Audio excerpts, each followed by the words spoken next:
número, porém de grande peso. Então, eu quero me apresentar para quem...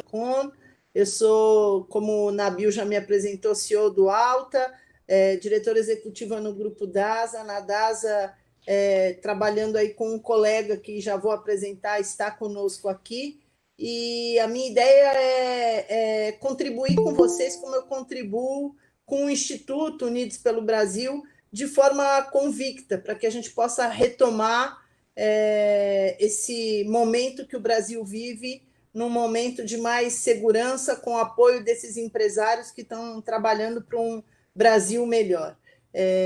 A ideia de nós estarmos aqui juntos é trazer esclarecimentos, porque são esses esclarecimentos que vão nortear as decisões e o trabalho desses empresários. E isso é extremamente importante, porque nós estamos falando aqui de muitos setores, nós estamos falando de setores diversos que efetivamente movimentam a economia no Brasil. Nós não estamos falando só de São Paulo, nós estamos falando no Brasil, e muitas empresas que atuam no Brasil e fora do Brasil, e, portanto, é de extrema importância, e representando o nosso, a gente chama de nosso Instituto Butantan, como o Fiocruz, que são duas instituições que os brasileiros têm todos os motivos para se orgulhar. Ricardo, eu queria agradecer muito, como representante do Butantan, do Instituto Butantan, a tua presença. Obrigada. Também vou chamar de Ricardo, se você me permitir. Por favor. Obrigado pelo convite. Obrigada. E Gustavo Campana, que eu não sei se caiu ou está aqui o Campana. Estou aqui já, Cláudio. Está ótimo. Eu voltei. O Gustavo Campana é médico, patologista clínico, vice-presidente da Sociedade Brasileira de Patologia Clínica, diretor médico da DASA, coordenador de comitê do Covid e do laboratório de emergência que está atendendo ao Ministério da Saúde, estados e municípios nessa fase Covid. Ele foi um dos grandes incentivadores para que a gente montasse, para que tivéssemos uma rápida testagem e ampla testagem. Ele vai poder falar um pouquinho sobre isso. Bom, eu vou terminar aqui a parte de apresentações para que a gente possa usar bem o tempo e já partir para a primeira pergunta. Ao invés de dar 10 minutos para cada um, Marli, eu montei algumas perguntas para trazer um direcionamento da abordagem, se vocês me permitirem, tá? E eu vou perguntar para vocês três, dando um tempinho. Eu vou ser também a chata do tempo, se vocês me permitirem. Eu vou levantar a mão quando eu pedir aí um minutinho para acabar, para que a gente tenha essa produtividade de ter os empresários também perguntando para você. O que a gente já passou durante esses 9 meses de uma gestação difícil, e que vocês fizessem, sobre a perspectiva de cada um no seu trabalho, um sumário de 5 minutos, e contem do que a gente passou, como nós estamos hoje, e se referindo ao início da pandemia, sobre testagem, se vocês quiserem falar alguma coisa, a evolução dos casos, que começaram tão graves e agora estão um pouco diferentes, e as formas de combate que todos nós podemos ter hoje no Brasil e no mundo ao SARS-CoV-2. Ou seja, o futuro a gente vai falar um pouquinho mais para frente, vamos falar de lockdown, vamos falar de tudo isso, mas olhando para esses 9 meses, como cada um de vocês enxerga como nós fomos e como nós estamos, para que a gente comece a aquecer os motores. Quem quer começar? Eu vou começar como eu comecei a apresentar, se vocês me permitirem, com o Pedro. Pode ser? Sem dúvida. Bom, mais uma vez, boa noite. Preciso agradecer esse convite e parabéns por essa iniciativa. Eu acho que são iniciativas como essa de vocês, do Unidos pelo Brasil, mobilizando empresários que, de fato, se envolvendo com causas dessa magnitude, ou com temas dessa magnitude, mas seguramente não só esse, que a gente transforma a sociedade. Então, acho que quero, de fato, agradecer por dividir esse tempo com vocês, falando e aprendendo, certamente, sendo instigado por aquilo que vocês vão nos perguntar. Entrando diretamente na questão, bem colocada pela Cláudia, são 9 meses, digamos, do caso brasileiro, mas para efeito do que a gente experimentou na Fiocruz, nós já estamos próximos de completar um ano, porque o primeiro caso na China é ali do último dia útil de novembro, primeiro dia de dezembro de 2019. Não naquele momento, mas seguramente em dezembro, virada para janeiro, nós, na Fiocruz, tínhamos a perspectiva de que isso, de fato, tinha um alto potencial. A gente já sabia, pelo fato de ser um vírus respiratório, e aqui tem um primeiro importante colocação, é um vírus de alta capacidade de transmissão, né? E os movimentos que a gente olhou já na China naquele momento e que ficaram mais claros em janeiro, puderam dar a dimensão do que teríamos pela frente. A Fiocruz começou a se mobilizar, o primeiro momento foi para desenvolver um teste, né? Nós, em janeiro, mobilizamos o nosso time para ter um teste desenvolvido ali por volta do dia 15 a 20 de fevereiro, como kit, né? Bom, e aí todo o processo, eu não vou aqui me deter. Agora, eu queria falar de alguns elementos. Essa pandemia, claramente, eu acho que eu vou dizer algumas obviedades, mas desculpem me falar dela. Ela, obviamente, não é um tema exclusivamente do campo sanitário, né? Nada na nossa história vivemos um impacto de tão larga escala sanitário, social, econômico, e, de fato, é como se estivéssemos puxando um fio de um novelo, né? Quase dizendo de uma verdadeira caixa de Pandora, né? Nada teve tanta velocidade, tanto impacto planetário global como este, e com tanta diversidade de comportamentos, como os países se comportaram, como as sociedades se comportaram, como os sistemas responderam, ou ainda seguem respondendo, como a ciência respondeu. E aqui um destaque, e o Ricardo seguramente vai tratar disso também, o Campana, outros. Nunca a ciência e a tecnologia demonstraram tanta competência, ainda que esta competência tenha hoje uma quantidade de perguntas sem respostas muito grande, né? Mas isto, então, então, esse é um ponto, né? Ter uma vacina, e como a gente vai ter mais de uma, vamos ter várias. No Brasil, seguramente, do ponto de vista do SUS, teremos duas, pelo menos. A do Butantan e o da Fiocruz. Nesse espaço de tempo, é inimaginável. Se a gente falasse disso há 12 meses atrás, ou há 10 meses atrás, ou até menos tempo atrás, diria, vocês estão delirando. E a ciência, a tecnologia, uma mobilização sem igual, vai colocar a vacina à disposição da sociedade, que não é só descobrir a vacina, é aplicar a vacina em poucos meses daqui para frente. Então, isso demonstrou, ao mesmo tempo, um potencial impactante como nunca, os PIBs caindo a 5%, 6%, 10% pelo mundo, os lockdown, as crises de natureza social, as crises de natureza sanitária, esse volume de mortes absurdo, né? Quase ultrapassamos só no Brasil 160 mil mortes. Isto é uma catástrofe, é preciso dizer deste modo, né? Mas, ao mesmo tempo, uma capacidade de resposta sem igual. Eu vou deixar para frente para falar um pouco mais do quanto também nós erramos, né? Quando eu digo nós, aqui estamos falando no conjunto da sociedade. Não há dúvida que precisamos falar de uma enorme limitação de vários estados e governos. O Brasil esteve e ainda está, infelizmente, dentro de uma estrutura que errou bastante enquanto estrutura coordenadora desse processo, né? Nós tivemos e temos ainda diversas coordenações operantes. Infelizmente, o governo central teve limitações e ainda tem limitações importantes. Mas, como último ponto da minha fala, ao mesmo tempo foi um Estado que é um Estado que, pelo fato de ter um sistema público como este brasileiro, como o SUS, conseguiu, ainda a duras penas, não transformar essa pandemia no Brasil na barbárie. Porque se nós não tivéssemos o SUS, provavelmente teríamos no Brasil algo, de fato, quase que selvagem do ponto de vista de mortes e do ponto de vista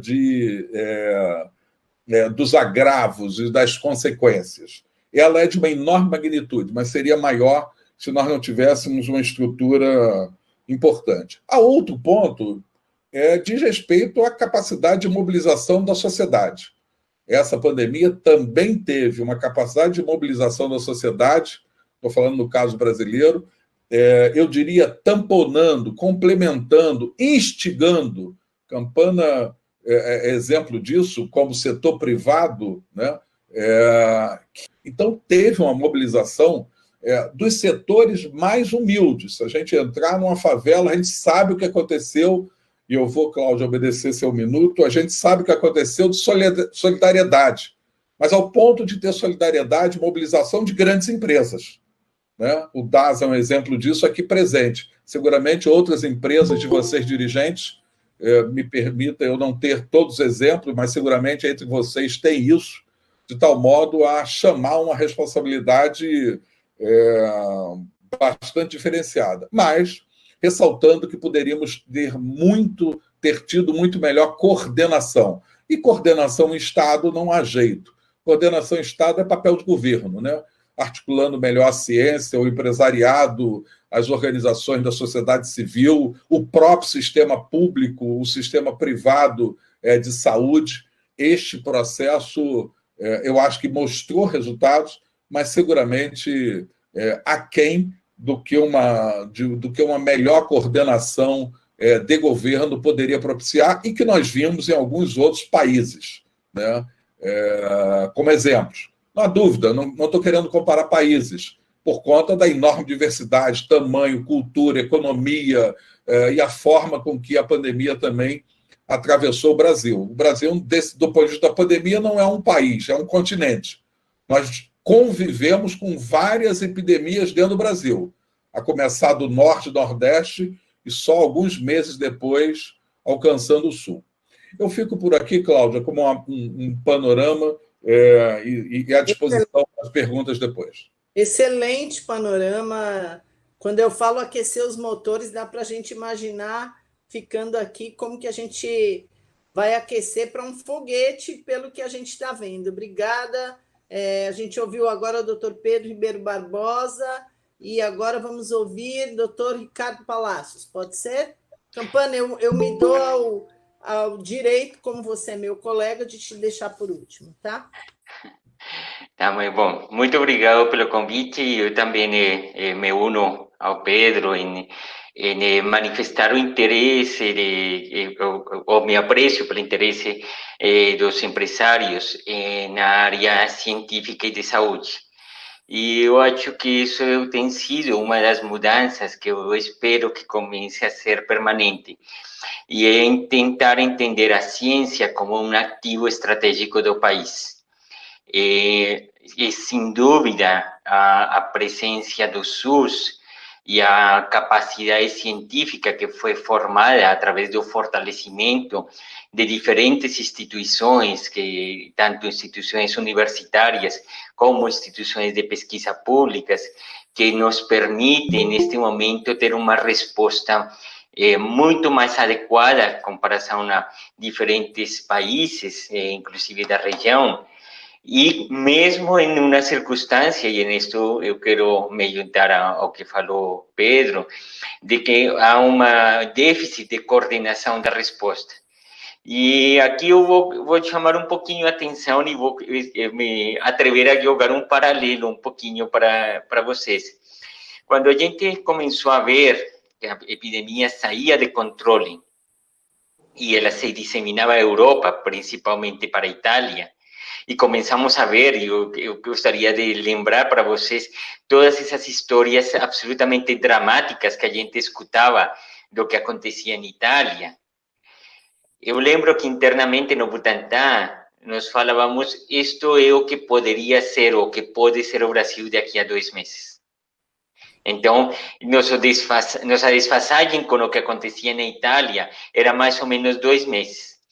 E aí uma das questões era o que podemos fazer para evitar que essa tragédia, essa questão absolutamente dramática de ver pessoas que morreram por falta de atendimento, e logo mais a gente vê outros 2 exemplos importantes, que foram Nova York e Guayaquil, em Equador, e como fazer que isso não aconteça aqui.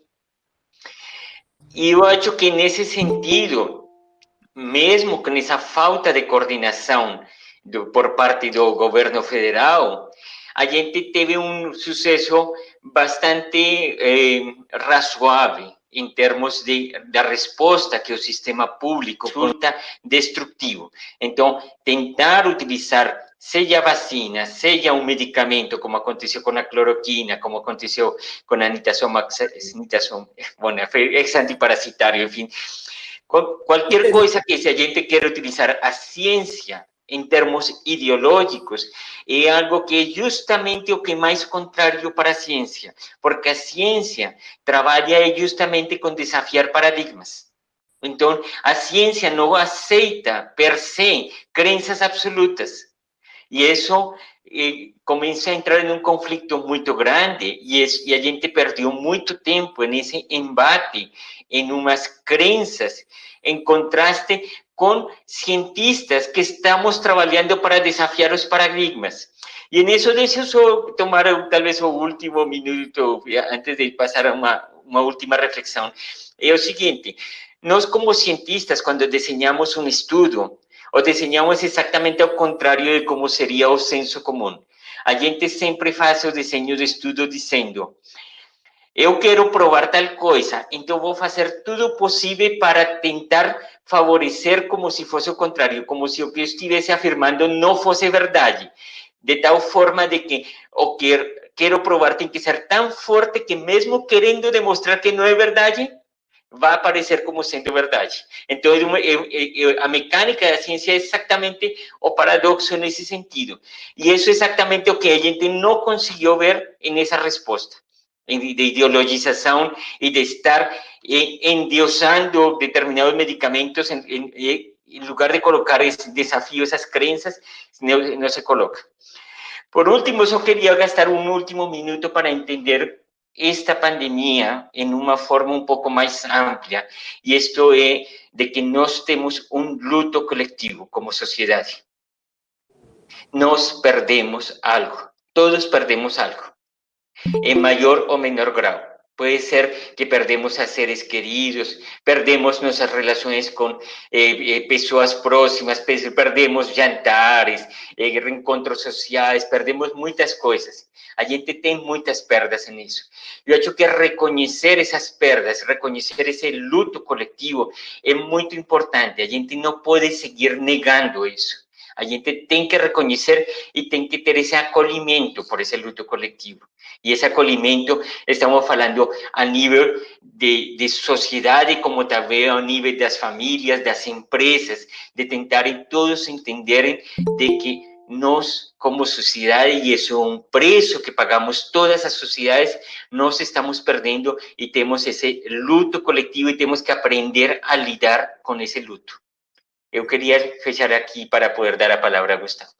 Obrigada. Reflexão importante no momento que as empresas de empresários aqui presentes têm tantos colaboradores que tiveram casos nas suas famílias.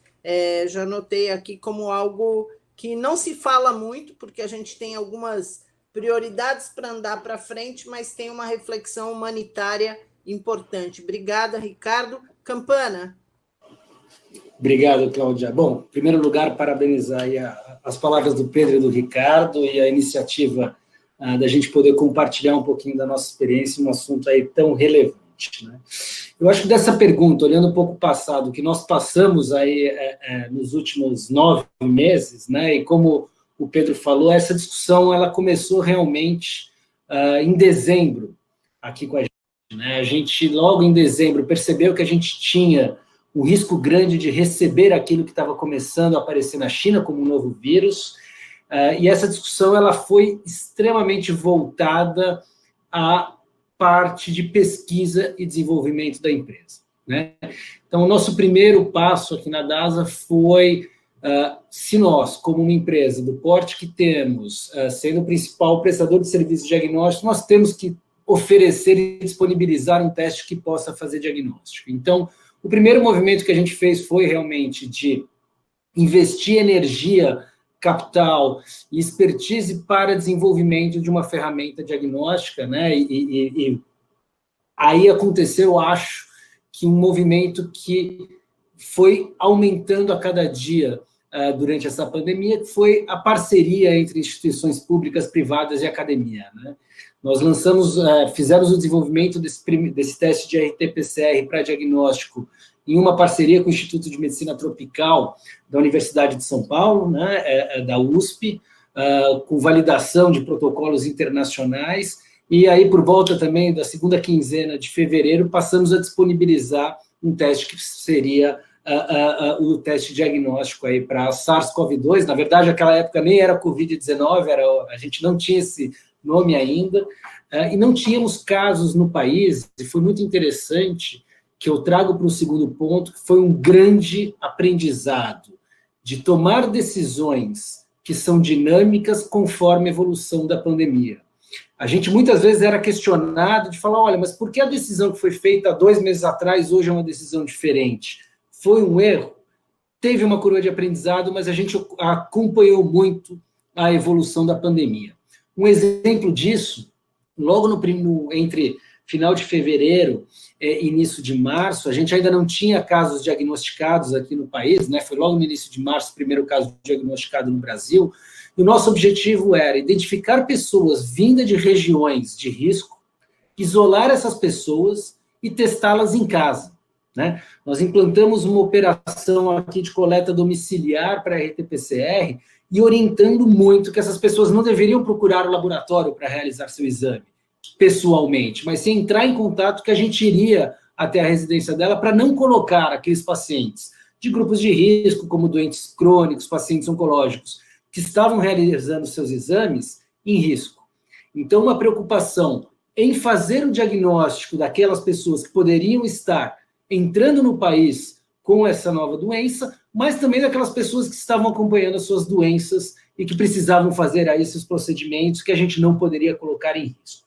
Então, e isso foi mudando ao longo de toda a evolução da pandemia. Quando a gente começa a ter, então, os primeiros casos aqui no país, a gente lida com algo que eu acho que é uma conversa extremamente interessante do ponto de vista empresarial, que foi a grande dificuldade de ampliar a capacidade de testagem. Ela foi ampliada em todo o setor privado, ela foi ampliada nas parcerias público-privadas, como a gente, e o Pedro citou aqui, todo o projeto da Fiocruz, da DASA, junto ao Ministério da Saúde, de criar esses centros diagnósticos que pudessem alavancar o volume de testes, mas tem algo que é muito claro aqui. Nós somos dependentes, e muito dependentes, em uma série de insumos, tanto para testes quanto de equipamentos de proteção individual, por exemplo, de produção externa. E os países que mais testaram são aqueles países que produzem esses reagentes. Países europeus, Estados Unidos, países asiáticos. E a gente teve uma dificuldade muito grande no próprio processo de importação, casos, e a gente passou por isso, de fretar, por exemplo, aviões e trazer lotado de máscaras, lotado de luvas, lotado de reagentes para testagem, porque a gente não conseguia alavancar a nossa capacidade de testagem. E com isso, a gente chama um pouco, né, de sequestro de reagentes que acontecem nesses países de produção, e a gente acha que isso pode vir até acontecer também, por exemplo, no processo de vacina, é um ponto de atenção, e por isso as necessidades de transferência de tecnologia, a gente teve que fazer uma priorização. Então, passamos um momento ali no grande pico dessa primeira onda, que a gente tinha que priorizar aqueles que necessitavam para realizar isolamento intra-hospitalar. Temos 2 pontos aqui que eu acho que são importantes ressaltar.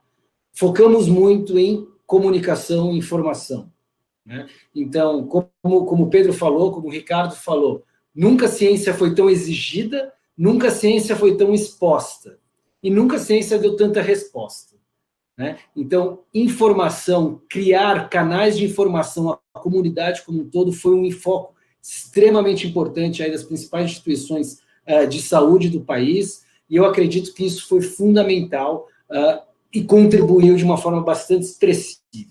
E um outro ponto que a gente notou, e que a gente pode falar um pouco mais à frente, mas que eu não posso deixar de citar, é que o isolamento social realizado de forma mais incisiva ou menos incisiva, conforme aí o país continental que nós temos, ele tem um principal objetivo: fazer com que a gente tenha capacidade de estruturar unidades de terapia intensiva, unidades de pronto atendimento, para lidar com o número de casos mais graves. E isso foi realizado. Porém, isso gerou algo que é importante a gente ter ciência e tratar a partir de agora. O que internamente aqui nós chamamos de gap de cuidado. Organização Mundial de Saúde, Unicef, nós temos dados da DASA, mais de 40% de perda de cobertura vacinal em crianças, mais de 30% de pacientes diabéticos que deixaram de acompanhar os seus exames. Reduzimos aqui em quase 60% o número de diagnósticos de câncer, a média anual do número de diagnósticos de câncer que nós realizamos. Então, temos que estar extremamente focados em saber tratar na retomada, seja ela quando for, e a gente vai falar um pouquinho de futuro para frente, os casos de outras doenças que são indiretamente impactadas aí pela Covid-19. Claudinha, eu retorno a palavra para você. Obrigada, Campana. Eu anotei aqui que a gente falou, você falou de futuro aqui, então eu queria aqui fazer uma divisão, agradecer essa grande introdução, trazendo todos os assuntos com um aquecimento muito bom, e para que a gente tenha tempo de fazer todas as perguntas, eu agora vou fazer 3 perguntas rápidas para respostas rápidas também. E agora eu vou começar com o Ricardo Palacios. Como representante do Instituto Butantan, eu queria que você falasse sobre vacina e a pesquisa que antevém a vacina, a pesquisa clínica que antevém. Como que isso ocorre no Butantan? Em que fase exatamente nós estamos? E qual é a perspectiva e o grau de efetividade dessa vacina? Eu vou aproveitar e amarrar na pergunta. Se você puder falar um pouquinho dessa vacina, teve mutação do vírus, essa vacina vai servir para 1 ano, ela vai começar logo, a gente tem prazo, ou seja, o tema vacina abordado em 2 minutinhos, se você puder, nós vamos voltar nela, mas para dar um overview para todos aqui, no Butantan, essa vacina passou por uma pesquisa, 2 minutos para pesquisa, como nós estamos na pesquisa e como vai ser a produção dessa vacina no Butantan? Bom, eu primeiro quero dar parte bastante otimista no seguinte sentido. Cada vez o que nós temos visto de vários pesquisadores no mundo todo, e hoje saíram inclusive resultados da Pfizer, é que o mais relevante, o ponto central da resposta imune é poder gerar anticorpos que neutralizam o vírus, o coronavírus. Se você tem esses anticorpos, você vai ter uma grande chance de sucesso para controlar a infecção ou controlar a doença. E essa parte muito boa é algo que a gente sabe fazer. Na área de produção de vacinas e de vacinas em geral, a gente sabe como apresentar proteínas para que as pessoas gerem esse tipo de anticorpos. Então, eu vou ligar aqui para vocês minha bolinha de cristal e vou falar para vocês que muito provavelmente não só esta vacina da Pfizer, mas todas as vacinas que estão em estágio avançado, todas vão funcionar. Então, esse digamos que é a primeira boa notícia que quero dar para vocês.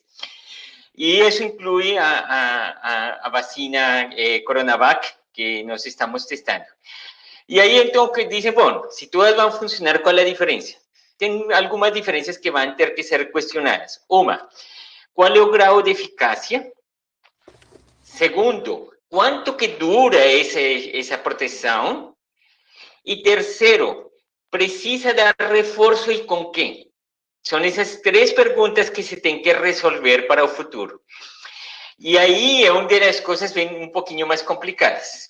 Então, em relação à segurança, os perfis de segurança das vacinas, elas diferem. E aí eu vou trazer a modo de comparação justamente a vacina da Pfizer e as vacinas de RNA. Vacinas de RNA têm uma característica. Em cada vez que você dá uma dose nova, parece que a pessoa tem mais reação, tem mais febre, tem mais mal-estar, tem mais problema. Então, esse é um ponto de alerta desse tipo de tecnologia. Ela parece ser muito boa, mas parece que quando você dá mais dessa vacina, você pode ter mais reação. Outra grande plataforma de vacinas, que são as vacinas de adenovírus. E o problema dessa vacina é que o adenovírus, ele é mais ou menos como se você tivesse um portador, que é o adenovírus justamente, do produto de interesse, da proteína de interesse. E cada vez que você dá essa vacina, se gera uma possibilidade de que a resposta de defesa também aconteça contra esse adenovírus. Isso que quer dizer que quando recebe uma nova dose, há uma chance de que responda de forma pior, porque a vacina é inativada, ou seja, o adenovírus é inativado e não permite fazer sua ação. Isso é ainda um ponto de interrogação, a gente não sabe ainda, isso é algo que tem que ser avaliado. Os russos, por exemplo, eles fizeram uma estratégia muito interessante, mesmo que seja um pouco difícil de pôr na prática no programa de imunizações, que é utilizar 2 adenovírus diferentes para tentar evadir essa estratégia. Oxford utiliza um adenovírus de chimpanzé para tentar não ter esse histórico passado, porque dizem, bom, as pessoas não estão expostas a adenovírus de chimpanzé. O problema é depois. Eu acho que nenhum dos produtores tem falado de que uma vacina, o esquema inicial de vacinação, proteja por mais do que humano. Eu acho que nenhum dos produtores até agora falou isso. Tanto o pessoal da Pfizer como o pessoal da AstraZeneca já se posicionaram nesse sentido. Então, aqui eu estou explicando um pouco isso, porque quando a gente toma a decisão de utilizar a estratégia de vacina inativada no Butantan, tem a ver um pouco com essa discussão. Então, por quê? Primeiro, porque é uma tecnologia conhecida. Então, é uma tecnologia que a gente já sabe como funciona, o que esperar dela, e ela, até agora, inclusive no nosso estudo de fase 3, já demonstrou que é assim. É uma vacina muito segura. Então, nós estamos neste estágio final, demonstramos até agora que a vacina é muito segura, se confirma nos perfis de segurança da China, se confirma como uma vacina muito mais segura comparado às outras vacinas que estão em estágio avançado. E segundo, esta é uma vacina que se você precisa dar reforço, não tem problema. A gente dá reforço de vacina inativada cada ano, ou das vacinas inactivadas cada ano com vacina de influenza. Então, a gente sabe que pode dar repetidamente e isso não é um grande problema. Então, a gente, e por isso, tem uma confiança de que ela pode ser útil não só para servir como reforço da própria vacina, ou seja, Coronavac vai poder ser reforçada, digamos, um ano depois, com a própria, pessoas que tomaram o esquema inicial com Coronavac, mas também, eventualmente, ela pode ser um reforço de pessoas que tomaram esquema com Oxford, de pessoas que tomaram esquema com Pfizer, de pessoas que tomaram esquema com Moderna, ela pode ser reforço de outras vacinas, porque não existiria essa restrição. Então, é um ponto que é interessante, e essas são as coisas que analisamos internamente quando a gente tomou a decisão de utilizar a estratégia de vacina inativada. Então, nesse sentido, eu quero primeiro dar essa esperança, e aqui eu vou deixar qual vai ser o ponto crítico, Gustavo, já me adiantou o ponto crítico, a briga por produto. No momento que começa a demonstrar efetividade, vai ser uma briga de foice de todos os países para conseguir o produto. E isso é a oportunidade enorme que tem o Brasil com o Butantan e com o Fiocruz de tentar conseguir uma quantidade razoável de produto. Então, por isso que a gente está fazendo esse esforço monstro por importar produto agora, por importar o insumo farmacêutico ativo agora. Porque quando se demonstra eficácia, a gente tem medo que os chineses não vão deixar liberar produto assim tão fácil. E isso vai acontecer com, inclusive, a vacina de Oxford, ela vai vir de uma fábrica na China, da Guxi. na China. A gente tem medo que isso possa acontecer eventualmente. Por quê? Porque quando a vacina se demonstrar eficaz, todo mundo vai querer. Então, é muito importante que o país assegure o acesso à vacina através de aquisição o antes possível. É um ativo estratégico para o país. Muito obrigada. Eu acho que foi super esclarecedor. Daria para falar só sobre vacina hoje durante 1h30. Mas agora eu vou inverter aqui, vou para o Campana. Campana, rapidamente, a gente sabe que a DAS anunciou também uma pesquisa com vacinas, que é uma vacina diferente. Eu queria que você falasse 30 segundos disso e depois aproveitar e falar quais os testes que vão garantir em ampla escala que a gente continue a testar para as empresas poderem voltar, porque a gente tem teste rápido, que tem baixa sensibilidade, a gente teve o RT-PCR, que não teve uma testagem ampla no início, e a gente tem um meio do caminho agora, antes de uma segunda onda, que quanto mais a gente tiver uma possibilidade de facilidade, mais rápido para poder voltar para as empresas, para as escolas, para os serviços e para a vida normal. O que a gente faz para ter essa testagem e que teste é esse que a gente pode fazer de maneira rápida e o que está em desenvolvimento olhando para frente, não o que a gente já passou? Tá, ótimo, Cláudia. Bom, quanto à vacina, nós estamos conduzindo também uma pesquisa clínica de vacina e o objetivo de nós termos aportado também capital nisso como subsídio foi, e eu acho que tem muito a ver com o que o Ricardo falou, nós não acreditamos que um único produto vai dar a cobertura vacinal global que a gente necessita. Talvez a gente precise de uma dezena, 12, uma dúzia de produtos diferentes aí para dar a cobertura vacinal que o mundo precisa. Então, não é uma corrida de quem faz, mas a corrida de quantos a gente consegue dar produtos, a gente consegue implantar para conseguir garantir a melhor cobertura vacinal. Nós fizemos uma parceria com uma empresa se chama COVAX, que é uma subsidiária de uma grande produtora multinacional de vacinas, que se chama United Biomedical, e ela é uma vacina que ela é totalmente sintética, né? Então, é uma vacina que não toca o vírus no seu processo de produção. Isso, e a experiência que nós temos com outras doenças infecciosas, é que traz aí um potencial de segurança e eficácia bastante interessante. Então, nós estamos agora, nesse momento, conduzindo uma fase 1, que nós chamamos, que é o início do processo de pesquisa clínica em Taiwan, onde a gente tem uma das plantas produtivas dessa vacina, e começaremos a recrutar os pacientes para fazer o estudo aqui no Brasil a partir de janeiro. E só acrescentando ainda em vacina, Cláudio, eu acho que é importante a gente falar, quando a gente fala de eficácia, e eu vou falar de uma maneira bastante ampla, a gente está testando uma vacina, que é a droga que a gente quer pesquisar, versus um controle, que pode ser uma outra vacina já conhecida ou um placebo. E a gente avalia se a gente reduz a prevalência de pessoas que produzem a vacina, que desenvolvem a doença ou a forma grave da doença. Então, é uma dessas maneiras da gente ver eficácia. A gente avalia também com vários exames laboratoriais se essas pessoas estão produzindo anticorpos que neutralizam o vírus, e a segurança a gente olha os eventos adversos e várias consultas clínicas, exames laboratoriais, para ver o que a gente pode estar tendo de problema ou não com a vacina. Então, sempre endereçando essa questão de eficácia e segurança.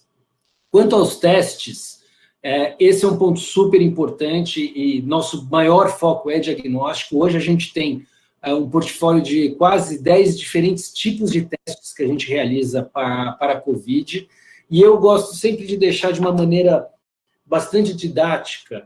Nós temos 2 grupos de testes diagnósticos. Aqueles que fazem a detecção da presença do vírus no organismo. E o principal deles é o tal do RT-PCR, que é o teste do cotonete, do swab nasoorofaríngeo, que a gente usa um teste genético de biologia molecular para detectar a presença do material genético do vírus, e um que é o teste antigênico, que é um teste mais novo e que a gente tem utilizado agora cada vez mais de forma ampla nas empresas, na retomada, que é um teste também do swab e que ele é um teste que detecta a presença de proteínas específicas do vírus.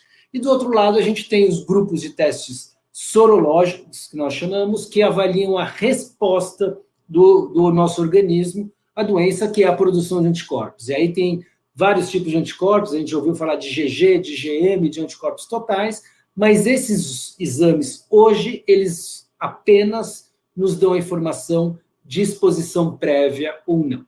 Acho importante aqui ressaltar que esses testes eles podem ser realizados em laboratório, como a coleta de sangue, colhe como é a coleta de um colesterol, por exemplo, e é feito em equipamentos de alta capacidade produtiva, ou os testes rápidos, que são aqueles de ponta de dedo, que apresentam uma sensibilidade ou uma capacidade de detectar um indivíduo positivo menor. E esses testes rápidos, eles têm, sim, uma indicação importante em inquéritos epidemiológicos, mas quando individualmente utilizados, a gente tem que lembrar que eles têm essa sensibilidade menor e que tem uma chance maior de dar o tal do resultado falso negativo. Então, sempre uma necessidade aí de uma interpretação por um profissional de saúde, né? Então, é importante também dizer que, de novo, estamos começando a falar de futuro, estamos vendo aí vários países com aumento de casos. A testagem, ela foi muito importante, ela continua importante e ela vai ser também muito importante. E qual é o principal foco da testagem agora?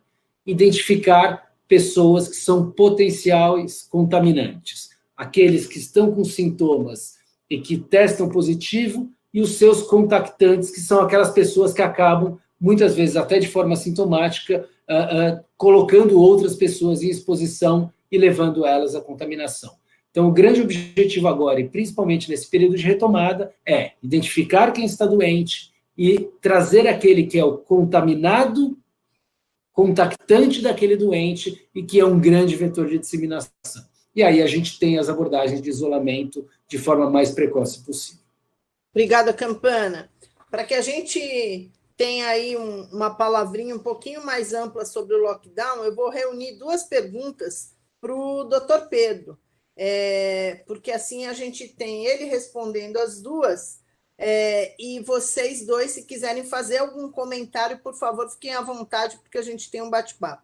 Eu vou unir a primeira pergunta, dentro dessas perguntas, Pedro, eu queria que você falasse a Fiocruz como uma referência na pesquisa e na produção de medicamentos e também de vacinas e outros insumos importantes para o Brasil, distribui e trabalha com o Ministério da Saúde, olhando para o Brasil, que tem muitos Brasis dentro dele. Como que você enxerga a distribuição das vacinas, como elas podem ser distribuídas nos cantos mais remotos, olhando para as priorizações, que já falaram que são profissionais de saúde, para poderem se manter cuidando da saúde dos brasileiros, e de pessoas idosas, como que você enxerga essa priorização e quais problemas que nós podemos ter no Brasil todo na distribuição dessas vacinas? Tem problema de temperatura? Tem problema de logística? Quanto tempo isso pode ficar em transporte para poder chegar? Queria que você falasse um pouquinho sobre essa experiência da Fiocruz e amarrar numa pergunta, para depois de falar sobre isso, entrar na pergunta tão importante que todo mundo se pergunta hoje, depois do que foi anunciado dos Estados Unidos terem 200 mil casos num dia ontem, quando vai acontecer? Eu queria que você começasse a próxima fase já respondendo, depois de falar da Fiocruz e dessa logística toda. Quando vai acontecer a segunda onda no Brasil? E aí eu queria o comentário do Ricardo e do Campana sobre a pergunta de quando vai acontecer a segunda onda no Brasil. Está no mudo, Pedro? Desculpa. A gente fica com... Enfim, eu quero começar por essa discussão e essa estrutura de distribuição de vacinas no Brasil todo. Eu comentei na fala inicial do papel do SUS. O Brasil é, talvez, o primeiro país do mundo a ter uma estrutura pública de vacinação que é capaz de alcançar todos e literalmente todos os municípios do Brasil. Como é que isso se dá? Isso se dá por uma tecnologia que a gente chama de estruturação de toda a cadeia de frios. Isso tem, e ela não é de responsabilidade da Fiocruz. A Fiocruz juntamente com o Butantan, são os dois principais fornecedores de insumos ao Ministério. A distribuição, ela se dá nas estruturas do SUS, Ministério, Estados, municípios. E, para isso, existe toda uma tecnologia muito bem, eu diria, consolidada, né? Isto não será problema, considerando as características dessas vacinas. Aí estamos falando tanto da vacina do Coronavac do Butantan quanto da AstraZeneca, que exigem condições de logística e armazenamento já disponíveis no Brasil. Então, isso é uma primeira característica. Tem vacina, eu vou citar uma, que também tem uma condição promissora importante, que é a da Moderna, mas ela exige operação de ultrafreezers na ponta. Isso não caberia na estrutura brasileira, porque nós não temos isso. Agora, as condições de transporte refrigerado, distribuição, armazenamento e até o centro de saúde, e mesmo fora do centro de saúde, porque essa vacinação, dependendo de como foi a estratégia dela, em maior ou menor velocidade, provavelmente nós vamos vacinar até fora de centro de saúde. Isso não está definido ainda. E, para isto, há condições absolutamente seguras e plenas e consolidadas. Portanto, este não é o nosso problema à frente. Nós temos, e aí sim, o Ricardo já colocou elementos que são desafiadores, quando, num primeiro momento, não teremos vacinas para todos. Então, isso significa dizer que nós temos que ter uma estrutura muito bem pactuada, coordenada. Hoje, o Ministério, o Ricardo sabe disso, seguramente, o Butantan, já com seus técnicos acompanhando, tem um conjunto de comitês que estão discutindo, desde já, toda essa operação, que vai desde a identificação de população prioritária, né, como você já adiantou, profissionais de saúde, idosos e assim por diante, e aonde eles estão. Isso é outra coisa, não basta dizer que são eles estão aonde? Então, hoje o Ministério trabalha com vários comitês que estão já olhando para as vacinas de um lado e olhando para a operação de outro, né? Acredito, e por toda a competência que o SUS, o Ministério tem, e isso está sendo operado com um conjunto de especialistas que são mobilizados a partir dos grandes centros, tá? Seja Fiocruz, Butantan, nós temos epidemiólogos, nós temos estatísticos, nós temos um conjunto de quadros que estão debruçados sobre isso hoje. A vacina, por exemplo, o Ricardo colocou bem, nós vamos entrar com 2 vacinas, uma para onde e a outra para onde? Esses cenários estão sendo montados. Acredito que ambas as vacinas, ali por volta de fevereiro, do meu ponto de vista, o Ricardo pode ter outra, eu não tenho o detalhe da vacina do Butantan, mas o da Fiocruz deverá alcançar o registro final. É bom dizer a todos que o processo de registro já começou, tá? Hoje existe uma norma na Anvisa que o registro pode ser por apresentação contínua de documentos. Então, a Fiocruz, com a AstraZeneca, já encaminhou o primeiro pacote de registro em outubro. Agora, em novembro, vem mais um pacote. Em dezembro, vem mais outro pacote e a gente deve concluir os pacotes de registro da vacina AstraZeneca, a entrega dos pacotes em dezembro. Com todo o prazo e a velocidade que a Anvisa vai ter de análise, é possível, é esperado, isso em interação direto com a Anvisa, que isso se dê ali pelo mês de fevereiro. E, obviamente, não tem... Isso tem um monte de coisa em paralelo. Ao mesmo tempo, as doses de vacina chegando. Como, por exemplo, o Ricardo já falou. Tem dose de vacina chegando. Tá? A Fiocruz, e aí me parece que tem uma... Enfim, por ser do órgão do governo federal, ela teve uma condição mais favorável de aquisição de vacina. Hoje nós temos contratados já e assegurado 100,4 milhões de doses de vacina que virão prontas para serem envasadas. O termo é formulado, é um pouco mais... A formulação final é dentro da Fiocruz. Isso se dá ao longo do primeiro... Começa agora em dezembro, janeiro, e vai até recebendo esse volume até maio. No primeiro semestre, a gente começa a produção da vacina no Brasil, inteiramente nacional, que só vai poder ser fornecida no segundo semestre, porque não basta ter a vacina registrada. A vacina terá que ser registrada de novo no Brasil. Por quê? Porque terá que ser reconhecido uma nova fábrica. A vacina não é ela somente, é ela e o local de fabrico. Então, o local de fabrico, o Ricardo colocou, boa parte dela vem da China, no local de fabrico já com chancela internacional de validação.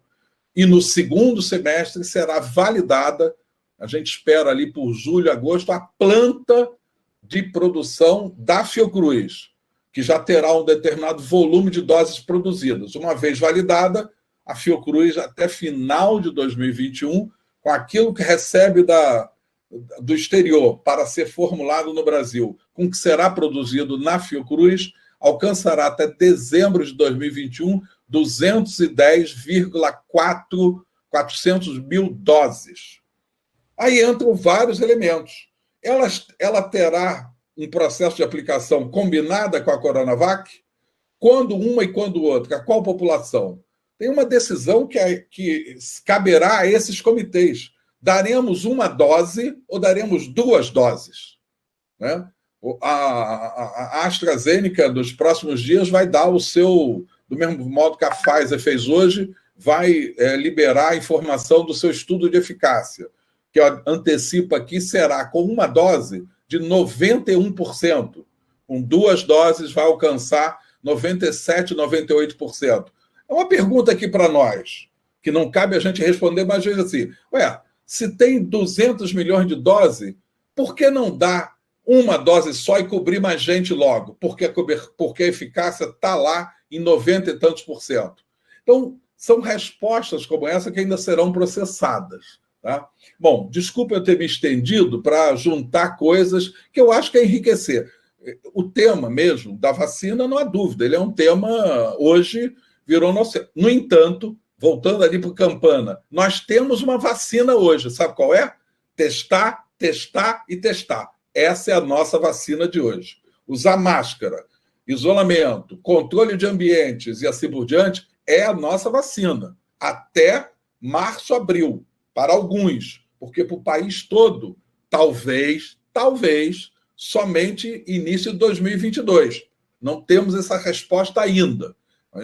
Então, o que significa dizer que nós vamos conviver com uma vacina que imuniza por alta eficácia, uma ou duas, espero que duas, a partir de março, algo assim, e vamos conviver com uma população que não vai conseguir ser vacinada naquele período, que vai continuar convivendo com testagem, isolamento, medidas de controle e assim por diante. Segunda onda, desculpa ter me estendido. O Brasil tem uma situação muito diversa até o momento do que está acontecendo na Europa, nos Estados Unidos. O próprio Estados Unidos não dá para dizer que é segunda onda. Os Estados Unidos, eu diria que está vivendo uma descendente extremamente alongada, porque tem muito caso, vocês estão vendo como é que os Estados Unidos, digamos assim, está negando o contágio, é preciso que isso seja compreendido, nega no sentido de que máscara não é preciso, isolamento não é preciso, e isto não tem como. E essa destruição de casos acontecendo lá. No caso brasileiro, cada país é um país. Eu diria que na Europa, sim, tem clara segunda onda. tá? Basicamente. No Brasil, a gente está tendo uma descendente lenta demais, né? O Ricardo colocou bem, a gente fez um bom trabalho, poderia ser melhor.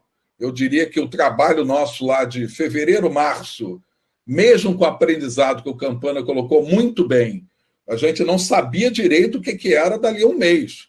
Mas com o que sabíamos, eu acho que aquele março, abril, maio, é nota 5/6, do ponto de vista do dever de casa. 5/6. E gente contradizendo a ciência, né? Mas acabou que a gente teve uma curva do jeito que está tendo. Vamos pensar, saímos de 1.200 mortes por dia para 300, 400. Pelo amor de Deus, 300 e 400 é morte para burro. Sem falar de todos os outros agravos que o Campana colocou bem, do represamento que a gente está vivendo, de outros agravos e riscos, né? Para as empresas e para esse processo de reabertura, não tem mais como. No Brasil, eu sou crítico ao termo lockdown, né? Teríamos, por tamanho do Brasil, vou terminar, teríamos que ter uma coordenação nota 11 para ter falado em lockdown lá em março, abril. Esquece. Então, o que a gente já viu, que o nosso processo é de convivência com a abertura da economia e com retorno às atividades, com muita adesão aos protocolos de cuidado, teste, isolamento e toda lógica de asepsia, preparo das empresas, convivência ainda onde possível com home office e assim por diante. Eu fico por aqui, desculpa, Cláudia, eu ter me estendido demais. Falou música. Você também não brincou com as suas perguntas, então... Você falou música para os nossos ouvintes. Como nós temos algumas perguntas dos nossos conselheiros e do Instituto que estão aqui presentes, eu vou me atrever a trazer uma última pergunta, que eu acho que é pergunta de alguns deles, trazendo uma abordagem e já abrindo depois da resposta de vocês. E aí eu vou puxar Ricardo e Campana, se vocês puderem, quem dos dois quiser falar. Pedro falou e falou realmente música para os nossos ouvidos, porque nós acreditamos nisso, acreditamos nessa convivência, nessa abertura, com protocolos, com segurança, sem bandalheira, mas com uniformidade desses protocolos, e assim que os empresários todos que estão aqui já estão fazendo nas suas empresas. E aí eu queria trazer aqui, não existe uma orientação federal, estadual ou municipal para isso. Esse lockdown que tantos falam, em alguns países, que concordo com o Pedro, tem dados geográficos mapeados das pessoas para que se faça, se monitore, e o Brasil não tem isso. Tem outros instrumentos e ferramentas para que se faça um lockdown controlado e que não tiveram a comprovação da eficácia desse lockdown. Eu gostaria que vocês trouxessem, numa abordagem rápida, para eu abrir para perguntas dos nossos empresários do Instituto. Eu queria que vocês falassem, lockdown, dá certo, não dá certo? Existe no conhecimento de vocês alguma comprovação? Pedro já falou, então eu vou perguntar para vocês dois. Está sendo muito questionado em vários países. Por que aqui ainda se fala, logo depois das eleições ou na segunda onda vai ter outro lockdown? Por que não se esquece isso, se coloca para a sociedade a vida real, como ela é, a necessidade da volta da economia e como nós podemos fazer isso? Qual a opinião de vocês sobre isso? Bom, deixa eu pegar aqui, Gustavo. É o seguinte, primeiro, eu não utilizo o termo em inglês, eu vou utilizar o termo em português, que é o confinamento. Confinamento funciona. Essa é a primeira coisa que eu vou falar. O confinamento funciona. Está comprovado que para doenças respiratórias, confinamento funciona. A primeira prova a gente teve no começo do século com o SARS. O SARS, que era outro coronavírus, foi controlado basicamente através de confinamento. E foi eliminado, foi erradicado através de confinamento. Então, essa primeira pergunta, a resposta é sim, confinamento funciona. E se alguém tem uma dúvida que confinamento funciona, pode ir para a China, se o deixarem entrar. Porque em China, eles estão bem tranquilos por causa de que eles fizeram um confinamento absolutamente estricto, draconiano. Essa é a primeira coisa. Agora, a segunda é factível fazer um confinamento nestas condições em que estamos neste momento? Aí eu acho que a resposta é mais fácil. A resposta é não. Eu acho que já passou o tempo. Se alguém tivesse proposto fazer esse confinamento muito tempo atrás, talvez seria razoável. Mas não houve essa proposta, não houve força suficiente dentro da sociedade para apoiar esse tipo de ideia. Então, neste momento, é muito difícil falar sobre confinamento. Então, acho que é o momento que estamos na pandemia e isso quero esclarecer. Não é que o confinamento não funcione, ele funciona muito bem, é a melhor medida possível.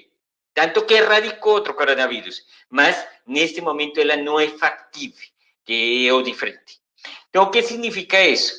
Significa que a gente teria que levar os protocolos a sério. E o problema é que nós não conseguimos levar os protocolos suficientemente a sério. E se alguém tem dúvida, vai entrar em um restaurante ou em um centro comercial e vai medir a temperatura aqui no braço. Quando o aparelhinho, ele não está calibrado, ele não funciona para medir, se é uma pessoa com febre, e só para eu tentar explicar um pouquinho para vocês, é uma razão médica, ele tende a acumular sangue na parte central do corpo e tende a deixar mais frias as partes mais distantes, como as mãos. Então, uma pessoa com febre vai entrar no centro comercial, vai entrar no restaurante e vai dar boa se aferirem a temperatura aqui. Então, só para dar um exemplo, isso poderia falar do pessoal que deixa escapar o nariz com a máscara e aí vai por diante.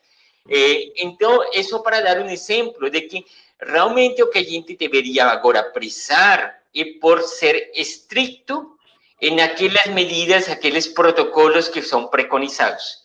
Porque o que eu estou vendo, eu acho que todos vocês também veem, é que terminou sendo um faz de conta.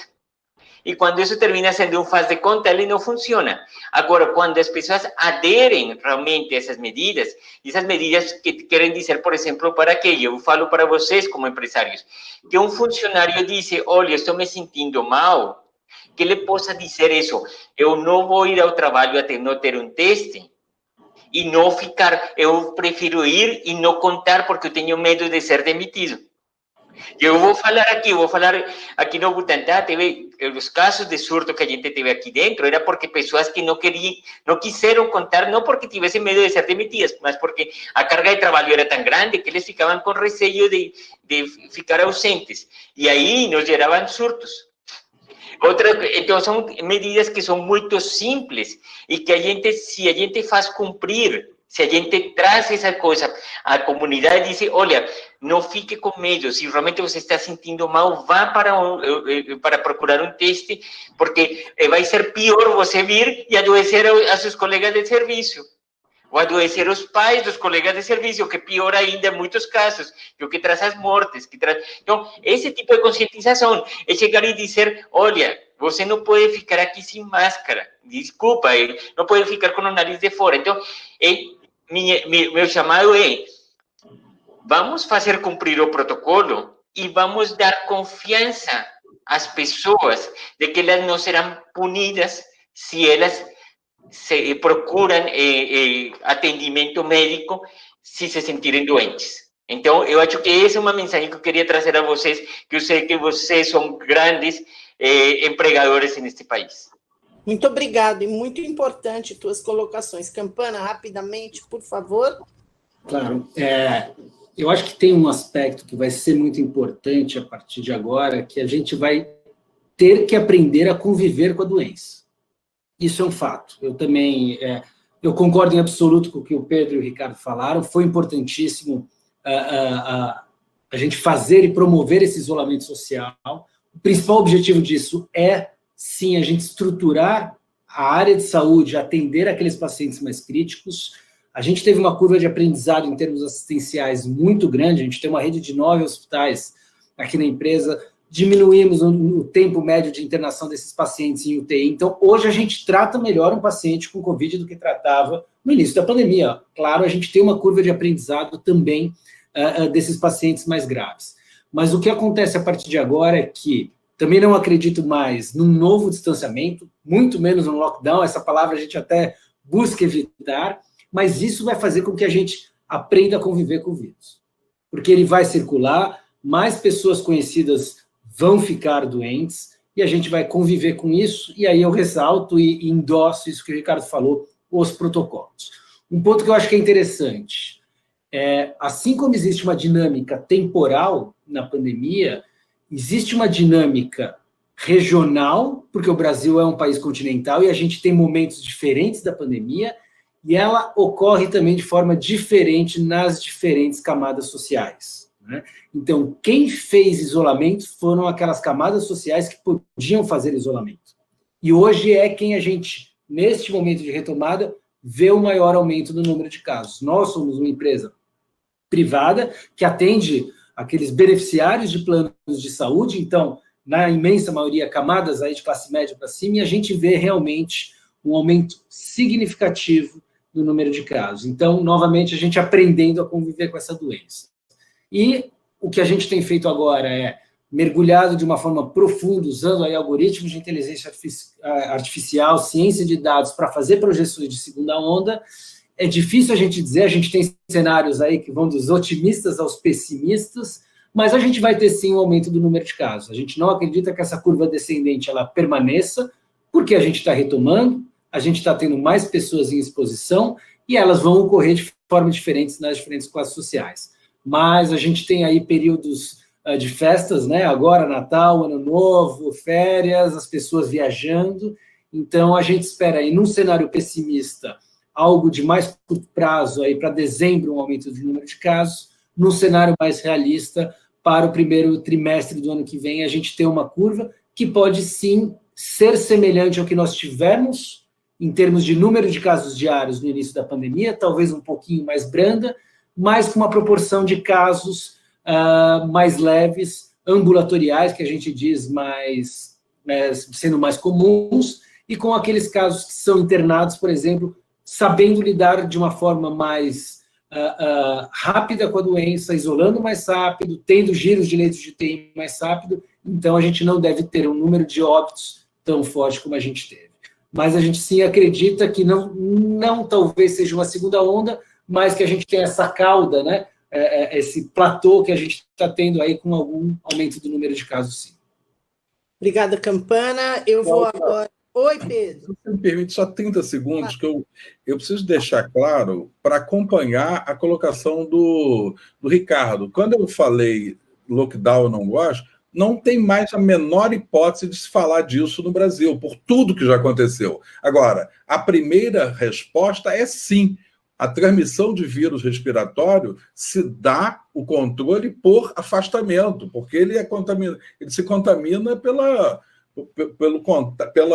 por essa transmissão aérea. Então, isso sim. Agora, deixa eu fazer uma última observação. É importante o protocolo. Agora, é importante que as empresas, vocês como empresários responsáveis, tenham preocupação disso ser cultura da empresa, na empresa, e que o trabalhador, que o empregado, leve isto para fora. Por exemplo, da nossa empresa lá também, a gente cultua isso muito e é mais ou menos o seguinte: precisa ir tomar chopp no Leblon, fechando a rua, às 10 horas da noite de sexta-feira, com 200 pessoas ou 10 pessoas por metro quadrado? Então, esse tipo de colocação é importante que as empresas façam, né? Eu não sou contra o empresário dono do bar, mas não precisa ter 200 na calçada tomando chopp em pé na sexta-feira. Então, óbvio, são culturas distintas, mas que as empresas ajudem a transmitir esse tipo de responsabilidade dentro da empresa e para a sociedade. Né? Comungando, acho que o Ricardo colocou muito bem, nós vamos ter que conviver com respeito adequado ao protocolo, né? E não faz de conta de protocolo. Ele deu muito bem o exemplo da temperatura no braço, é brincadeira. Perfeito. Eu vou encerrar a minha participação aqui com vocês, dizendo que, como microbiologista, é uma delícia discutir, trazer e abordar esses temas. Ficaria mais umas 4 horas aqui conversando e trazendo mais informações. E vou passar a palavra aos nossos conselheiros do Instituto, que tem ainda, talvez, 1 ou 2 ou 3 perguntinhas para a gente poder encerrar, e já ficar agora assistindo e ouvindo vocês, agradecendo a confiança do Instituto e a vocês 3 grandes profissionais, feliz de ter trazido vocês 3 e agradecendo as respostas que vocês foram brilhantes em cada uma delas. Mali, Nabil, com vocês, e eu estou devolvendo o comando aí. Bom, queria agradecer, Cláudia, e foi uma verdadeira aula, sem dúvida nenhuma, desses 3 brilhantes personagens aí do mundo da saúde, e que a gente fica muito grato. E eu queria pedir para o Luiz Alessandri, que está presente do nosso grupo, para fazer a primeira pergunta rapidinho, Luiz. Abre o teu microfone, Luiz.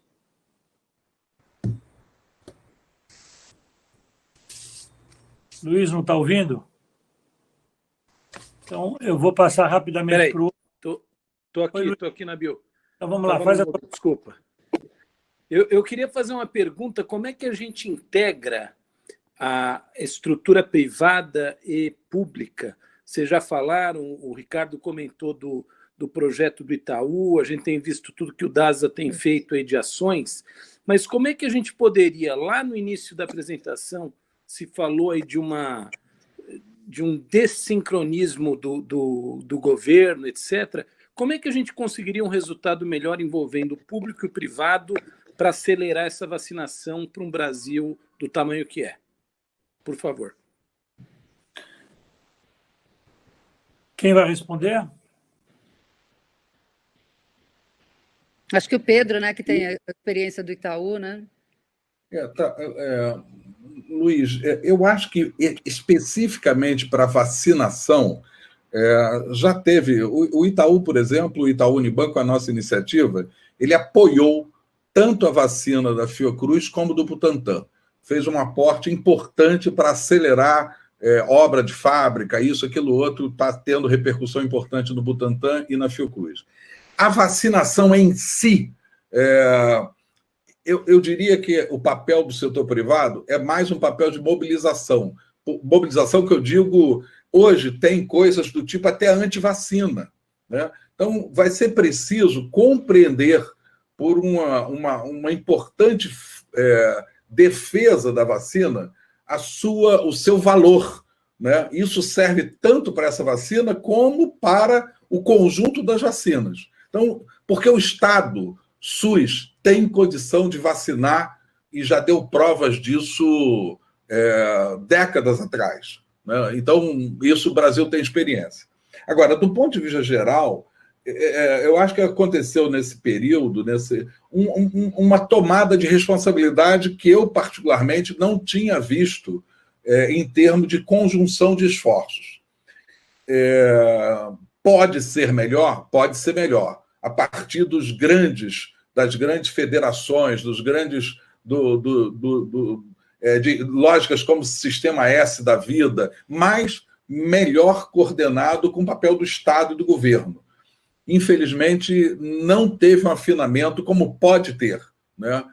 Porque, de fato, uma coisa que me surpreendeu foi a mobilização de empresários, e mais do que só empresários, da sociedade civil, para estar... Se tivesse um grande maestro, se o país tivesse... É muito simples. Seja a coerção da China, não é isso que a gente quer, mas a mobilização de outros países que conseguiram mobilizar a sociedade. O exemplo é pequeno demais, mas quem viu a Nova Zelândia se comportando, Estado e sociedade, e o indivíduo, o empresário, a escola, a empresa, o governo, absolutamente uníssonos. Se você visse o que aconteceu na Nova Zelândia, a cor que o governo usava era a cor que estava dentro do restaurante que o empresário usava, que a escola usava.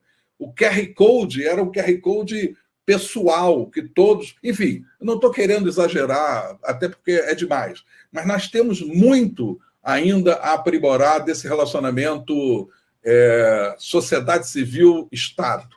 Mas eu acho que a gente teve pistas importantes a serem destacadas daqui para frente. Seja por experiência Fiocruz, DASA, Ministério, Butantan, Itaú, Unibanco. Eu não vou citar aqui nomes mais de empresas. Desculpa citar essa, porque essas eu vi do lado. Mas foram centenas. Né? Muito bem. Tem uma pergunta do Lúcio Júnior, mas já foi respondida. Também do José Carlos Semezato já foi respondida. Cláudio Cons, da Cinco Maco. Faz a tua pergunta rapidinho, Cláudio. Mas eu acho que foi respondida também. Nossos dois principais eventos, 150 mil pessoas em ambiente fechado, acontece em março e abril. Tenho a impressão que essa abordagem que foi feita aqui com grande qualidade deixa claro que esses eventos deverão ser suspensos. Não terá condição de reunir esse número de gente dentro das feiras e exposições, que é um mercado de grande desenvolvimento econômico na cidade de São Paulo. Se alguém puder me contradizer, eu gostaria. Não, acho que não vão te contradizer, Cláudio. Nabil, se você me permite, para complementar aí para o Cláudio, nós vamos ter que achar formas de fazer esses eventos, como nós vimos agora alguns eventos dentro de carros no Ibirapuera, que foram entretenimento e outros eventos. Acho que é muito importante o conceito de inovação e disrupção do que existia de alguma outra forma, não só pelo vídeo, mas de algumas outras formas. E eu queria trazer um ponto aqui, Nabil, se você me permitir, da abordagem do Pedro, que é mais a longo prazo e que eu acho que é importante para todo o empresariado e o setor privado pensar.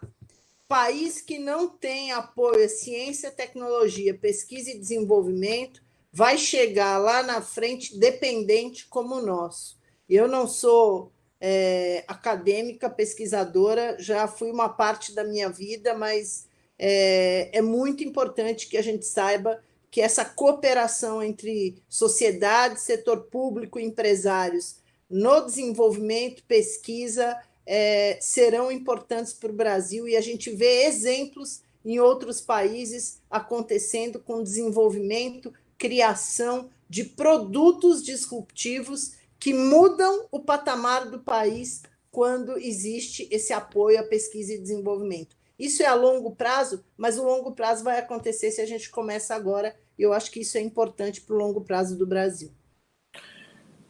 Muito bem, Cláudia. O Mário de Oliveira quer fazer a última pergunta. Está aí, Mário? Ô, Nabil, tudo bem? Boa noite, gente, a todos. Parabéns aí pelo esclarecimento. Eu acho que até já foi respondido, mas uma pergunta que eu tenho para os três doutores é com relação à eficácia da vacina, que é uma coisa que eu particularmente tenho ressalva com essa rapidez que ela está sendo desenvolvida, e acho que não só eu, mas bastante gente tem essa preocupação. Por outro lado, eu vejo a vacina já ter a notícia que vai sair, psicologicamente falando, para a sociedade muito positiva, né? As pessoas saberem que vão poder voltar a uma vida normal. Mas a ressalva da eficácia e da segurança da vacina. Mário, muitíssimo obrigado por sua pergunta. O primeiro que eu quero assinalar é o seguinte: eu vou utilizar aquela velha piada de que você leva o computador para consertar, chega o técnico e em 5 minutos acertou seu computador e disse, vou cobrar para você R$1.000. E vai dizer, mas R$1.000 por 5 minutos? E o técnico vai responder para você, não são 5 minutos, são 5 anos ou 10 anos e 5 minutos. Então, mais ou menos isso é o que acontece com a vacina. Estas vacinas que estamos trabalhando, não é que estamos desenvolvendo desde dezembro que descobrimos o vírus. Eu vou dar assim, o exemplo, por mencionar, o exemplo de vacinas de adenovírus. Essa tecnologia de adenovírus já leva décadas trabalhando. Eu tenho meus amigos em Oxford que já levam décadas trabalhando. A vacina da Sinovac, o protótipo, realmente a vacina de SARS, que começou em 2002, 2003. Então, uma vacina que leva 17 anos e alguns meses. E assim por diante, as vacinas de RNA também. Nós já tivemos, por exemplo, estudos de vacinas de RNA para Zika aqui no Brasil, patrocinados pelo NIH. Então, não é que sejam umas vacinas novas no sentido de que acabaram de encontrar o vírus e fizeram uma coisa totalmente do zero. Não, é porque a gente já levava uma trajetória que a gente conseguiu. Assim, eu vou falar... Minha surpresa quando eu vi os dados da Sinovac, por exemplo, os caras já sabiam exatamente tudo o que tinham que fazer, tudo. Ou seja, estava tudo o roteiro feito porque eles simplesmente trocaram de um coronavírus por outro. Colocaram 5 laboratórios de biossegurança, 3 que a gente pena para conseguir um laboratório aqui, eles colocaram 5 laboratórios trabalhando ao mesmo tempo. Por quê? Porque eles decidiram faz muito tempo, como bem assinalava a Cláudia, que ciência e tecnologia era um valor importante para essa sociedade. Por isso que eles conseguem rápido. Isso, ou seja, não tem tanto segredo. Se você tem uma base produtiva, tem uma base científica e tem um empenho financeiro de recursos, você vai conseguir. Então, esse é um ponto. Mas aqui vem outro contraponto que retomando algo do que eu falei antes, que é o negócio de segurança. Negócio de segurança da vacina, é verdade, a gente tem que ter um nível de segurança, e isso, se nós vamos ver diferenças entre as vacinas conforme a tecnologia. Porque tem tecnologias das quais temos mais experiência, tem tecnologias que temos menos experiência. Então, tem que se acumular mais dados de segurança. E isso, todas as companhias estamos trabalhando nesse sentido. Eu vou te falar que por nosso lado, e talvez até pelo lado da COVAX, que a NASA vai trabalhar, fica até um pouco mais fácil, porque esse tipo de tecnologias são mais amplamente conhecidas. Eu acho que quem tem a vida um pouco mais difícil vai ser a Moderna, a Pfizer, que trabalham com tecnologias muito mais inovadoras. O fato é que sejam mais inovadoras não quer dizer que sejam ruins, quer dizer que conhecemos menos. Então, precisaremos mais tempo para conhecer. E em relação à eficácia, uma questão que também é muito interessante é o seguinte: não todas as plataformas, isso pode ser um detalhe técnico, mas não todas as plataformas, a avaliação de eficácia vai ser mais ou menos uniforme, vai ter variação. Mas aqui eu vou querer introduzir, vou aproveitar o gancho para introduzir outro termo que se chama efetividade. E o que é efetividade? É quando você coloca na vida real uma vacina, quanto que de fato ela funciona. Eu vou trazer novamente um exemplo que pode ser até corriqueiro para você. E é que quando a gente fala, por exemplo, de métodos contraceptivos, você diz, a camisinha tem uma eficácia de 90 e pouco por cento, mas sua efetividade é bem mais baixa, de 70 e pouco por cento. Por quê? Porque depende que a pessoa a use bem, que no momento certo tenha a mão, etc, etc. Então, a eficácia teórica é uma coisa, a efetividade é outra. E na efetividade tem um outro ponto que eu quero chamar a atenção a vocês, como empresários, vai ser crítico, e é o seguinte: a vacinação não é só um ato de proteção individual, é um ato coletivo. E a gente vai ter que avaliar quanto dessa proteção, ou seja, quanto proteger uma pessoa pode ajudar a proteger aquele que não tomou vacina nesse momento por alguma circunstância. Então, existem estudos que vamos precisar fazer de efetividade da vacina. Então, o que quer dizer? Quanto de pessoas temos que vacinar para poder gerar um efeito no outro? O que a gente escuta popularmente falar como imunidade de rebanho, eu não gosto desse termo, eu acho que a gente é ser humano, não é gado para falar de rebanho, não é ovelha, então eu prefiro falar de efeitos indiretos da vacinação. Então, como eu, através desse acto de me proteger, consigo ajudar a proteger os outros. E aí é importante, por isso chamo a atenção de vocês, empresários, porque vocês possivelmente vão ter que cobrar de seus funcionários que ajudem a proteger esse coletivo que se chama empresa. Então, por isso, quando existe acesso à vacinação, é cobrar a carteirinha de vacinação e dizer, olha, você tem que se vacinar. Ah, eu não quero, mas, espera aí, você tem que proteger a seu amigo, tem que proteger aqui a pessoa que trabalha conosco, tem que proteger a sogra de seu amigo, não é só a ele. Então, esse tipo de questão de uma conscientização que vocês, como empresários, vamos precisar muito de sua ajuda, e nós, como cientistas, vamos precisar determinar não só a eficácia, mas a efetividade das vacinas. Porque se a eficácia teórica for alta, mas a efetividade, ou seja, colocando a vacina no campo, for baixa, não adianta em nada. Não adianta em nada. Então, esse é um outro conceito que eu quero apresentar para vocês e que a gente está obrigado a estudar em breve. Obrigado. Cláudio, eu queria só acrescentar uma coisa rapidinho. Eu acho, então, referente ao que ele respondeu, desculpa, doutor, ao que ele respondeu, que é uma dúvida que acho que não só minha, como de muita gente da população. Acho que metade da população tem essa dúvida, com receio a se tomar a vacina. E o que ele falou foi muito esclarecedor para mim, e acho que para muita gente que está nos escutando, dessa história, o histórico que nós temos aí de vacina, né? Eu acho importante essa conscientização, porque isso vai servir, acho que até para poder que essa vacinação seja muito mais ampla do que está hoje. Eu por exemplo, não tomaria vacina antes de escutar o que ele falou.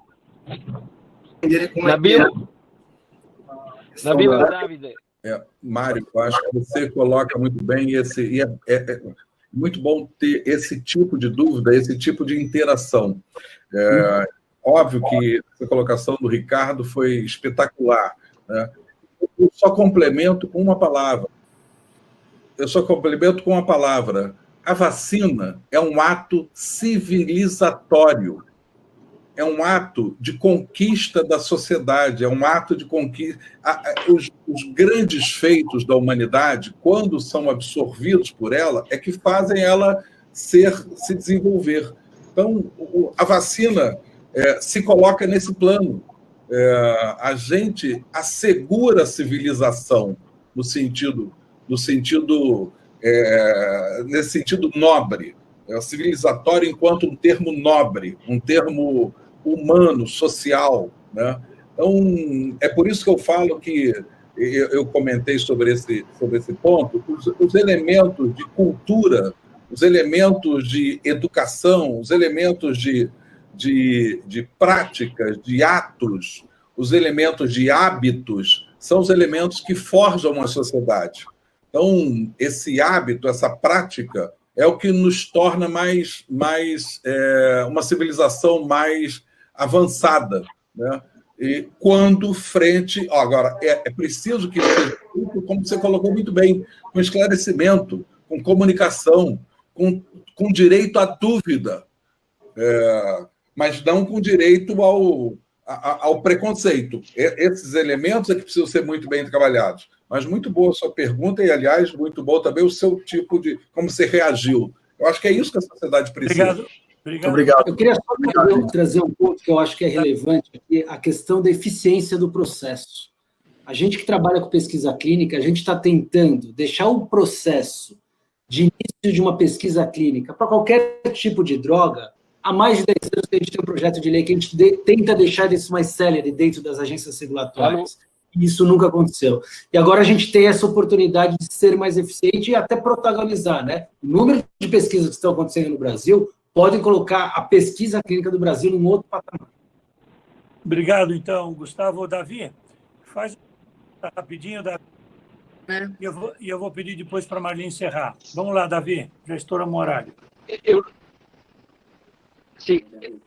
Davi, Marli, ajuda ele aí. David. Eu estou no carro, vocês estão me ouvindo? Porque eu estou no carro dirigindo, indo para um jantar, vocês estão me ouvindo? Estão me ouvindo? Sim. Estamos. Olha, Sim. muito obrigado pelas explicações.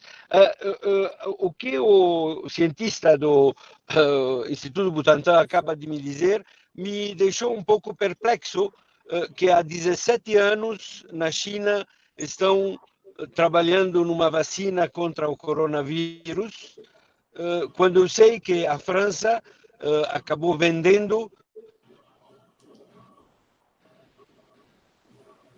para a China um laboratório N4, N5 há alguns anos para desenvolver mutações de vírus.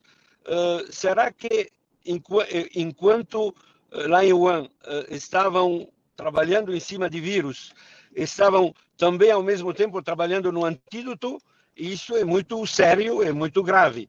Se há 17 anos estão trabalhando numa vacina para combater um vírus que estavam trabalhando em cima dele, isso deixa muita perplexidade. Não sei se vocês compartilham comigo. Muito obrigado pela pergunta e eu acho que é interessante esclarecer estes aspectos.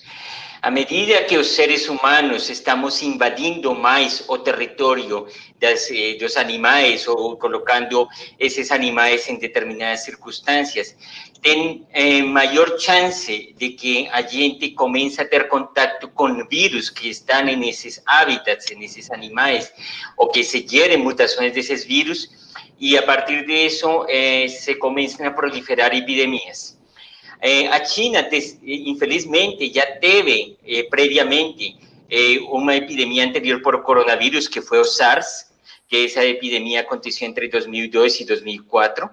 E, portanto, durante essa epidemia, os cientistas da China, assim como de outros países do mundo, trabalharam em desenvolver vacina para esses vírus, esse coronavírus dessa época.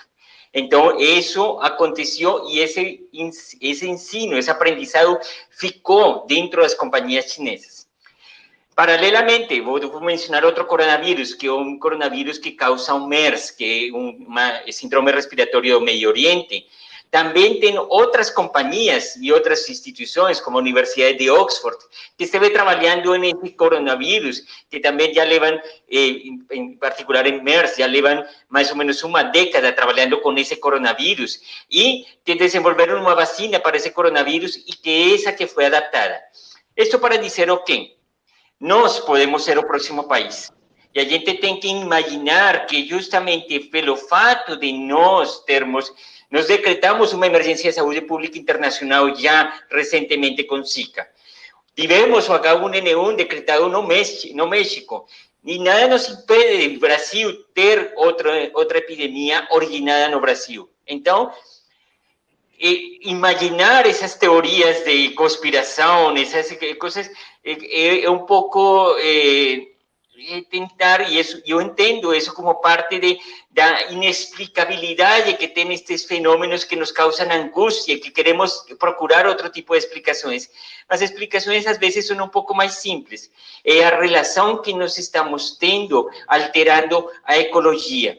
E essa relação é o que explica, e vai seguir explicando. Eu não quero ser... aqui, não quero posar de Cassandra, mas possivelmente vamos ter muitos mais vírus pela frente, ou muitas mais infecções pela frente nos próximos anos. E muitos deles podem ser originados no Brasil. Não precisamos de laboratórios sofisticados, nada disso. O único que precisamos é uma interação desorganizada com o meio ambiente, e isso já está acontecendo quando invadimos territórios como Pantanal, como a Amazônia. A gente está se colocando em um risco grande de sermos o próximo foco de uma pandemia. Então, eu queria fazer esse convite a imaginar como, de fato, essa interação do ser humano com o meio ambiente é o que está causando isso. E, claro, na China é normal que essa interação aconteça, porque na China tem muitíssimo ser humano. Lá tem bastante ser humano, então é meio que por estatística normal que esse tipo de interações aconteçam com bastante frequência. Mas, Ricardo, se me permite... Obrigado. Complementar para o David, o importante aqui, David, é que a plataforma que desenvolveu vacina para outro coronavírus e não para esse, ela materializou o que a gente chama de um aprendizado. Isso já estava dado. O que o Ricardo quis dizer é que este aprendizado anterior facilitou em muito a velocidade da vacina agora. E longe dessa hipótese, que o Ricardo também chamou de conspiratória, de que eles estavam, na verdade, desenvolvendo a vacina para depois desenvolver o vírus, como se alguns especularam. Não, isso não é realidade.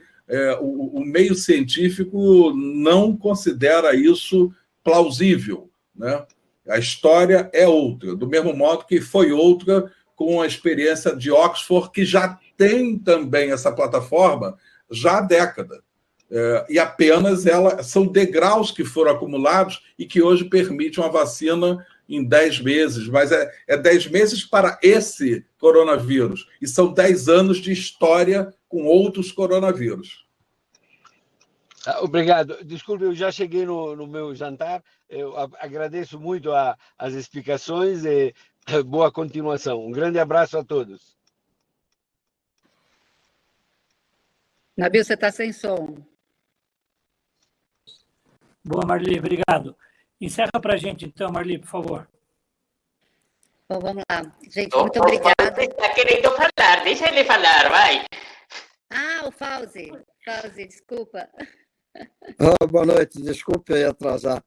Mas eu só tenho uma observação para fazer, porque nós agora estamos entrando no verão, né? E a gente vai ter 3 meses para frente de um clima mais ou menos favorável contra a virose, né? E nesse período, ao contrário lá na Europa, Estados Unidos, eles estão no inverno, que é favorável à virose. A vacina, logicamente, nós vamos ter possibilidade durante um determinado tempo para conhecer a eficácia dela. Vocês concordam com isso? Fauzi, parcialmente, e eu vou falar por quê. A segunda onda em Europa está atribuída muito ao que aconteceu no verão europeu. O que aconteceu no verão europeu? As pessoas saíram, se juntaram, tomaram cerveja, tomaram vinho, enfim, interagiram um monte sem máscara e pronto, tiveram uma segunda onda. Então, eu acho que esse é o problema. Ou seja, pode ser desfavorável para o vírus, mas é absolutamente propício para se reunir com os amigos, estar sem máscara, bêbados, abraçados, respirando um na cara do outro. Desculpa ser tão literal, mas é isso que acontece. Então, exatamente esse é o problema que a gente enfrenta, e por isso o Gustavo se coloca nessa posição de cautela entre será em dezembro, será em março, mas a gente espera sim um aumento. Então, infelizmente, isso que é o mais importante, que o contato entre as pessoas, a gente já vê, ou seja, quem está aqui em São Paulo, ou quem passa pela Augusta com Peixoto Gomide, um dia um pouquinho mais quente, um final de semana um pouquinho mais quente, a pandemia para eles, acabou faz tempo. O mesmo pode acontecer na zona sul do Rio de Janeiro e em outros lugares. Pessoas juntas sem máscara.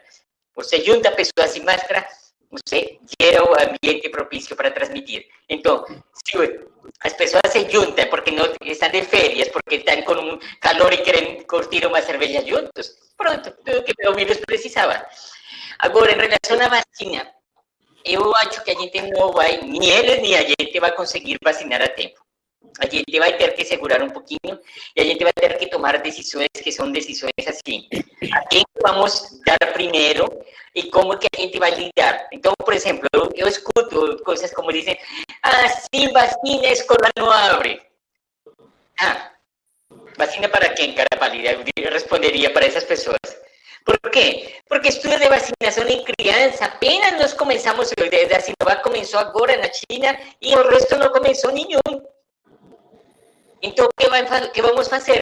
Então, a sociedade tem que começar a tomar algumas decisões nesse sentido, chegar e dizer, olha, vamos ter até certo ponto, vamos ter que lidar até certo ponto, e vamos ter que nos restringir até certo ponto, mas não dá para chegar e pensar que a vacina é a bala de prata que vai salvar a todo mundo, pum, vacinou todo mundo e acabou o negócio imediatamente. Porque não vai acontecer assim. O próximo ano vai ser um ano ainda com máscara. Tá? Eu quero falar isso para todos vocês. Comprem máscaras bem bonitas, porque o próximo ano vai ser um ano com máscara, mesmo tendo vacina. Tá? E é mais difícil usar no verão, né? É mais Exatamente.